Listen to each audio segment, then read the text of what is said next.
Assalamualaikum. Hello everyone, welcome to my channel easy maths by Shirin.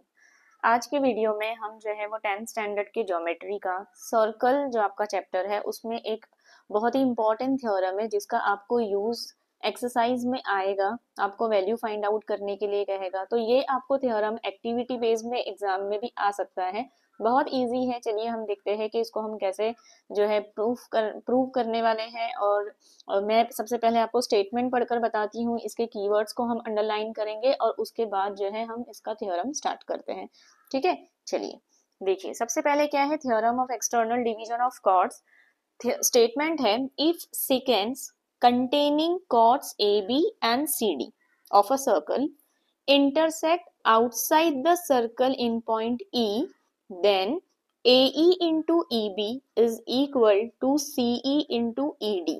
ठीक है, तो ये आपका स्टेटमेंट है theorem of external division of chords का। देखते हैं यहाँ पर कीवर्ड्स क्या क्या है।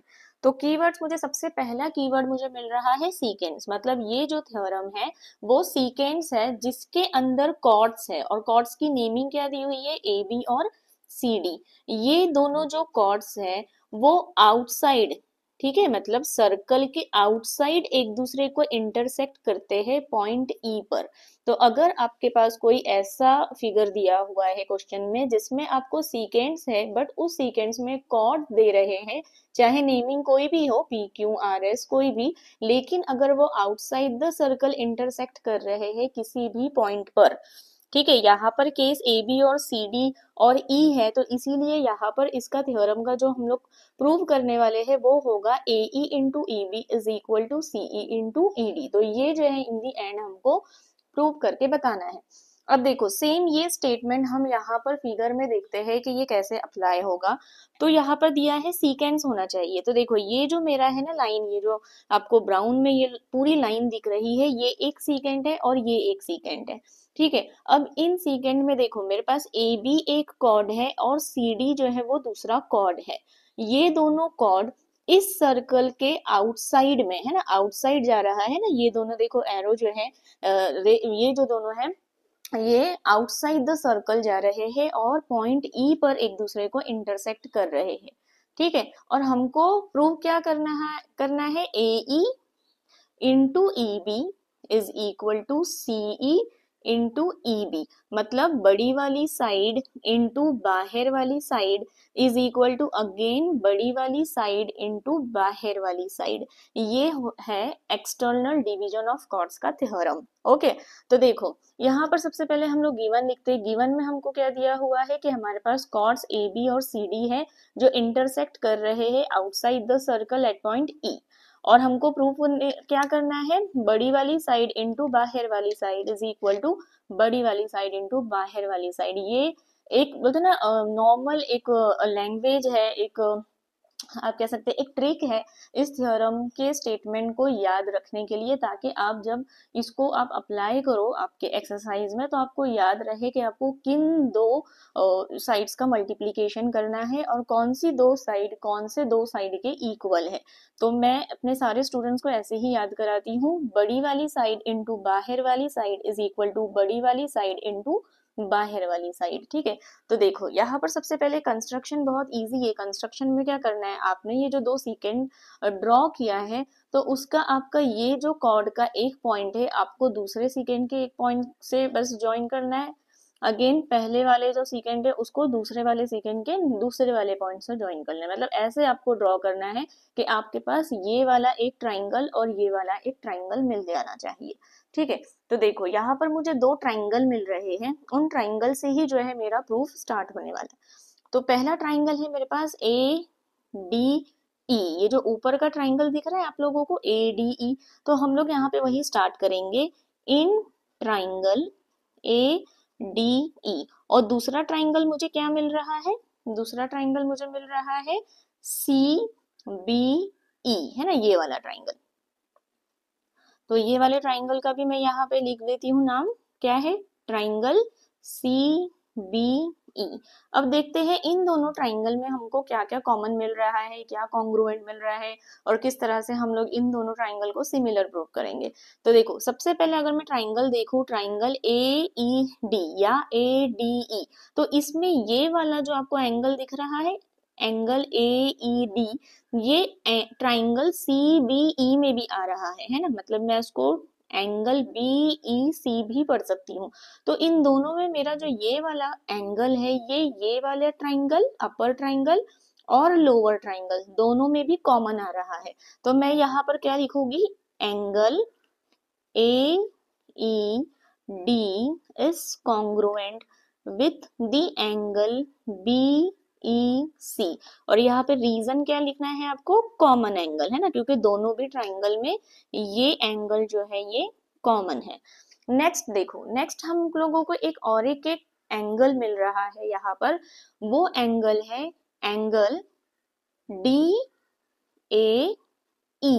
मतलब देखो ये वाले ट्राइंगल में आपका जो ये वाला एंगल है, कौन सा एंगल, एंगल डी ए ई, ठीक है, डी ए ई, यहाँ पर मैं लिख देती हूँ फिर मैं आपको बताती हूँ, एंगल डी ए ई, ये देखो किसके कॉन्ग्रुएंट होगा, तो हमारे पास नेक्स्ट मिल रहा है बी सी ई, एंगल बी सी ई, मतलब ये वाला एंगल ये वाले एंगल के कॉन्ग्रुएंट मिल रहा है। क्यों मिल रहा है, देखो ये जो पहला एंगल है ना, इसके लिए भी यही आंक आ रहा है ना, ये वाला आंक मिल रहा है, बीडी आंक मिल रहा है, और ये जो दूसरा वाला एंगल है विच इज बी सी ई, ये वाला एंगल है, देखो इसके लिए भी मुझे ये कॉमन वाला ही आर्क मिल रहा है बीडी, मतलब ये दोनों एंगल जो है इस कॉमन आर्क के अंदर ही है ना, इन दोनों के आर्क में ही ये दोनों एंगल्स बन रहे हैं। तो इसका मतलब है कि ये दोनों एंगल भी एक दूसरे के कॉन्ग्रुएंट हो जाएगी। नेम क्या है, बी सी ई, और रीजन क्या आएगा, angles inscribed in the same arc. जो भी आंख में अगर एंगल्स बनते हैं, एक ही आंख में अगर जितने भी एंगल्स बनते हैं वो सारे एंगल्स एक दूसरे के कॉन्ग्रुएंट होते हैं। तो हम लोग यहाँ पे रीजन में वही लिखेंगे, एंगल्स इंस्क्राइब्ड इन सेम आंख। ओके, ये होगा आपका रीजन। अब देखो एक ट्राइंगल में मुझे जब दो एंगल कॉन्ग्रुएंट मिल जाते हैं, इसका मतलब क्या है, ये जो दोनों ट्राइंगल है ये दोनों सिमिलर हो जाते हैं। By which test, by angle angle test of similarity. तो हम लोग यहाँ पर क्या लिखेंगे, एंगल एंगल टेस्ट। अब देखो जब हमको पता है कि जब दो ट्राइंगल एक दूसरे के सिमिलर हो जाते हैं तो हम उनकी साइड्स को जो है वो लिख सकते हैं, अपॉन में लिख सकते हैं ना, रेशो में इक्वल उनको हम बता सकते हैं। तो यहाँ पर हम लोग क्या लिखेंगे, देयरफॉर माय एडी, मतलब देखो एडी अपॉन सी बी किसके इक्वल हो जाएगा, AE अपॉन CE। तो here we will write AE upon CE and which is equal to, last क्या बचा हमारे पास, DE and BE। So here we will write DE and BE। अब देखो यहाँ पर, हाँ यहाँ पर आपको रीजन क्या लिखना रहेगा, corresponding sides of a congruent triangle, है ना, करस्पॉन्डिंग साइड्स ऑफ, कॉन्ग्रुएंट लिखो या सिमिलर लिखो, एक ही है, सिमिलर ट्राइंगल, ठीक है। तो ये हम लोगों को मिल गया है। अब यहाँ देखो हमको जो प्रूव करने को बोला है उसमें हम लोगों को AD और CB की कोई जरूरत नहीं है। हमको क्या चाहिए, बस ये देखो ये चारों जो साइड्स है ना वही हम लोगों को चाहिए। तो हम लोग क्या कर सकते हैं, इन तीन में से एट ए टाइम बस दो भी लेकर उनको इक्वल बता सकते हैं। तो therefore I can write my AE upon CE is equal to DE upon BE. But this implies what? This implies if we are taking multiplication, cross multiplication, what I will get? I will get AE into BE is equal to CE into DE. देखो मुझे same वही मिल गया, AE EB, अभी आप बोलोगे EB और be, लेकिन देखो ईबी लो या बीई लो, one and the same thing, ये तो साइड एक ही है ना, बीई लो या ईबी लो, दोनों की वैल्यू तो सेम ही आने वाली है, दोनों का जो लेंथ होगा वो सेम ही होगा। तो यहाँ पर हम लोगों ने ये वाला जो थ्योरम है, theorem of external division of chords, ये हम लोगों ने प्रूव कर लिया है। बहुत इजी था। आई होप कि आप लोगों को ये इजी एक्सप्लेनेशन अच्छा लगा हो, समझ आया हो।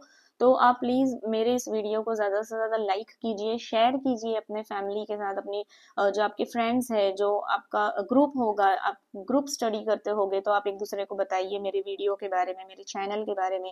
मेरा चैनल का नाम जो है वो है easy maths by Shirin. Thank you, subscribe कीजिए।